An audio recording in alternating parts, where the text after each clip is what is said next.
Halo, selamat pagi dan salam bertemu kembali dengan saya di sini, Mahaitin Sinaga. Kita ketemu kembali di mata kuliah kita, akuntansi keuangan lanjutan ya. Minggu ini kita memasuki materi yang kedua dari bab kedua, buku Becker ya, akuntansi keuangan lanjutan dengan materi pelaporan kepemilikan antar perusahaan. Baik adik-adik sekalian, di dalam kehidupan kita sehari-hari ya, ini fenomena yang pada umumnya terjadi. Suatu perusahaan ya berinvestasi di tempat lain tentu ada tujuannya ya.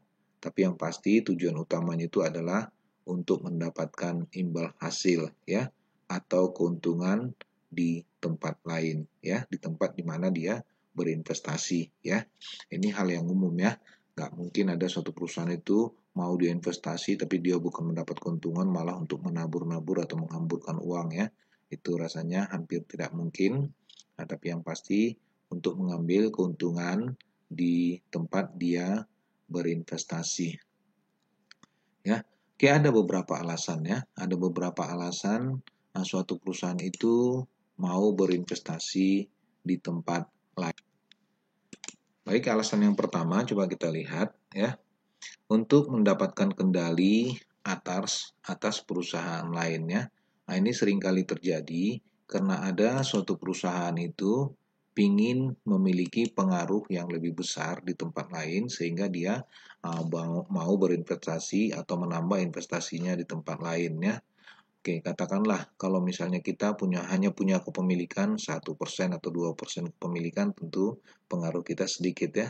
Tapi kalau misalnya katakanlah kita memiliki 30%, mungkin pengaruhnya sudah lebih besar, tapi kemungkinan juga masih ada pihak lain yang lebih besar. Tapi kalau misalnya ya kita memiliki lebih daripada 50%, tentu kita memiliki pengaruh yang lebih besar dibandingkan perusahaan lainnya. Itu tujuan yang pertama ya.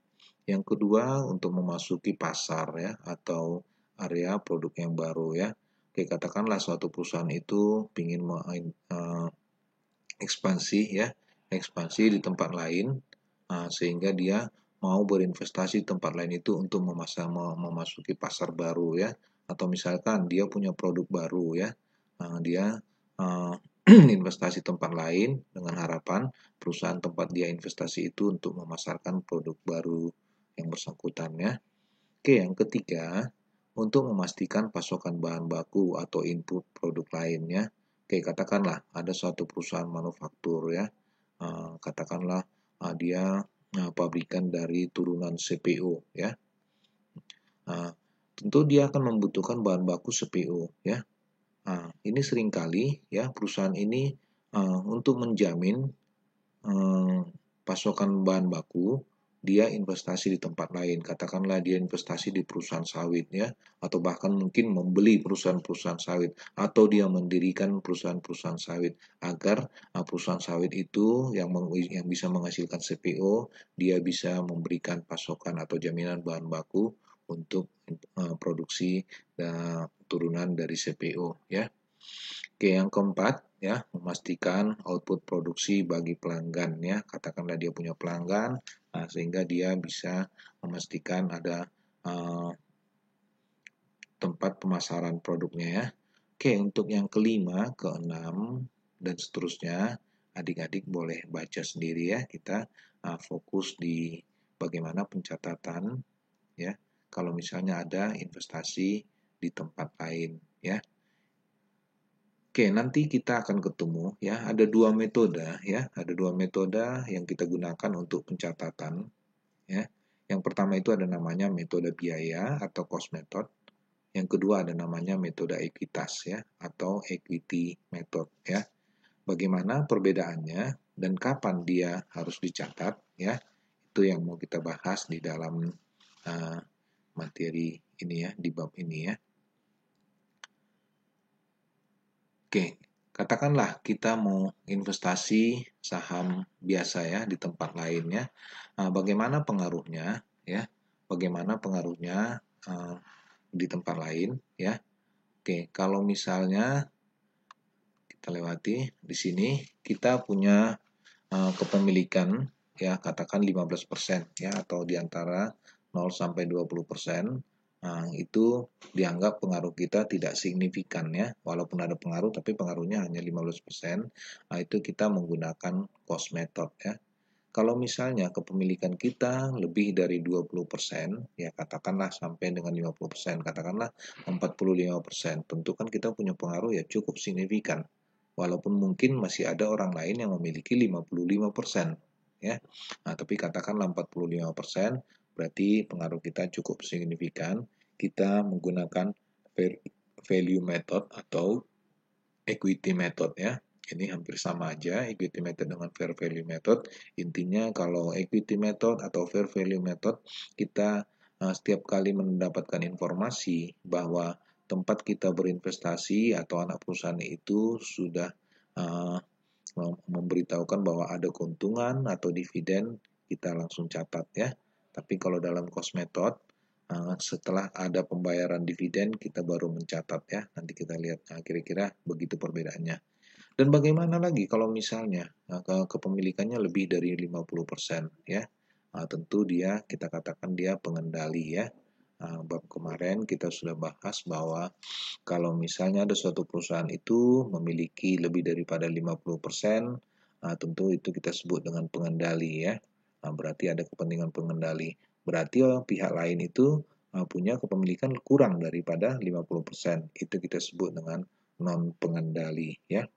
Oke, kita pakai apa? Metode apa? Ya, kita boleh memakai equity method atau cost method ya.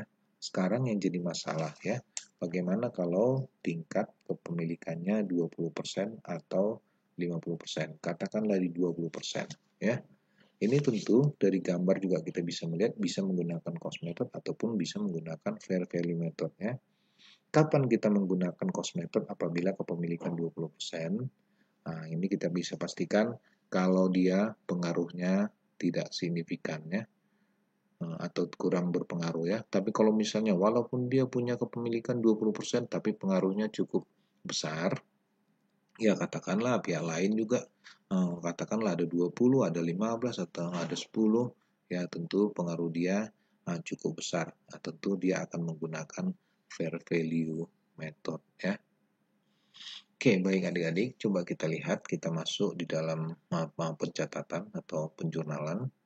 Oke, katakanlah kita ambil contoh di metode nilai wajar ya. Katakanlah di sini PT Republik membeli 10% saham biasa dari PT Bina Suka pada 1 Januari 20X8 ya, senilai 50 juta ya. PT Bina Suka memiliki aset bersih pada tanggal tersebut dengan nilai buku 400 juta dan nilai wajar 465 juta ya.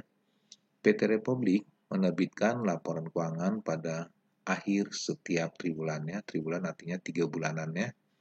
Pada tanggal 1 Maret 20X8, PT Republik menerima dividen tunai sebesar 1,5 juta dari PT Bina Suka ya.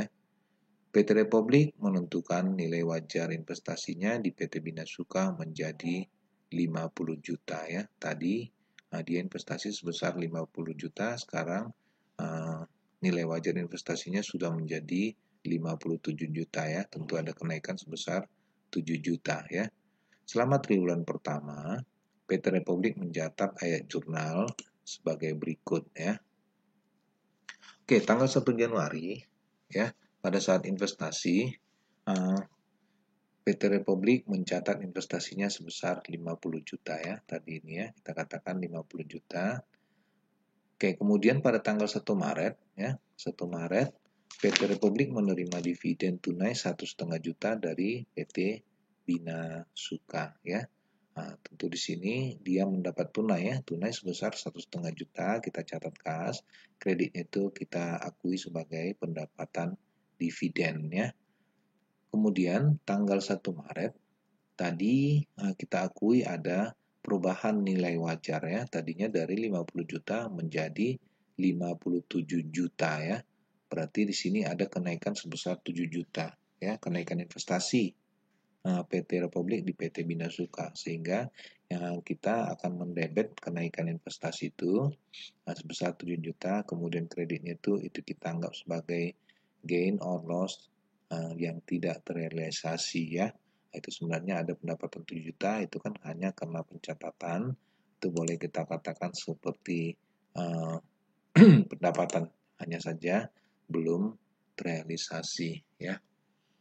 Oke, bagaimana kalau misalnya ya perusahaan yang dimaksud itu memberikan dividen lebih besar dari laba sejak akuisisi, ya. Oke, sebagai contoh ya, PT Investor membeli 10% modal saham PT Investi ya pada tanggal 2 Januari 20X1. Laba tahunan dan dividen PT Investi ya, jumlah dividen yang diakui oleh investor tiap tahun berdasarkan metode biaya, ya, sehingga pengurangan nilai tercatat ini adalah sebagai berikut. Oke, coba kita lihat tahun 2001 ya, PT Investi itu memiliki laba bersih 100, di PT Investi akan membagikan dividen sebesar 70, ya. Berarti ada saldo labanya tinggal 30, ya. Karena dia membagikan dividen 70, tadi kepemilikan PT Investor itu adalah 10%, berarti dia akan menerima tunai sebesar 7, ya. Kayak pendapatannya 7, ya. Oke, tahun 2002 ya, laba bersih 100, tapi PT Investi membagikan dividen sebesar 120, ya. Oke, sehingga coba kita lihat ya, saldo labanya ya tinggal 10, ya. Tadi pendapatan labanya sudah 200, tapi yang sudah dikeluarkan adalah 190, berarti labanya tinggal 10, ya. Oke, karena ini ya dividennya yang dibagi adalah 120, kepemilikan adalah 10%, maka PT Investor itu mendapatkan dividen sebesar 12, ya, dividennya 12. Oke, tahun ketiga ya, katakanlah punya laba 100, tapi PT Investi membagikannya 120. Kalau kita akumulasikan selama 3 tahun ini, berarti total labanya adalah 300, sementara dividen yang dibagikan di sini kalau kita total sudah 310, ya. Berarti ada saldo laba yang dikeruk, ya, 10, ya. Oke, sehingga kumulatifnya katakanlah minus, ya. Oke, kita anggap dulu sampai 0. Kemudian PT Investor itu karena PT Investi membagikan laba 120, tentu dia akan menerima kas sebesar 12. Hanya saja yang perlu kita catat adalah bagaimana kita menjurnalnya, karena yang diterima adalah 12, padahal seharusnya jatah kepemilikan itu adalah 300 kali 10% adalah 30. Tahun pertama sudah mendapatkan 7, tahun kedua mendapatkan 12, tentu ke tahun ketiga haknya adalah tinggal 11, ya. Berarti ada pengurangan saldo investasi sebesar 1, ya. Oke, demikian seterusnya sampai 20x5. Coba kita lihat ya. Bagaimana pencatatannya, ya. Kalau di tahun pertama pencatatannya ada penerimaan kas 7, tentu kita akan mencatatnya kas pada pendapatan dividen, ya, sebesar 7. Tahun 2002 juga begitu, pendapatannya 12, ya. Nah, itu kas kita terima 12 dan pendapatan dividennya adalah 12. Nah, yang berbeda itu di tahun ketiga, ya. Katakanlah ini tadi cerita dividennya lebih besar dari laba akuisisi, ya. Oke, yang kita terima adalah sebesar 12, ya. Yang kita terima adalah sebesar 12, tentu kita debit kas itu sebesar 12. Pendapatan dividen itu hanya 11. Tentu kita akan mencatatnya di sini pendapatan dividennya adalah 11. Berarti ada selisih sebesar 1 juta, ya. Nah, tadi kita udah investasi. Karena 1 juta itu kita udah mendapatkan lebih, berarti investasi kita nggak berkurang, maka investasi pada saham investi itu kita kredit sebesar 1 juta rupiah. Oke, baik adik-adik, untuk metode ekuitas ini kita lanjutkan untuk video berikutnya, ya. Oke, sampai ketemu di video berikutnya kita membahas metode ekuitas. Selamat bertemu kembali.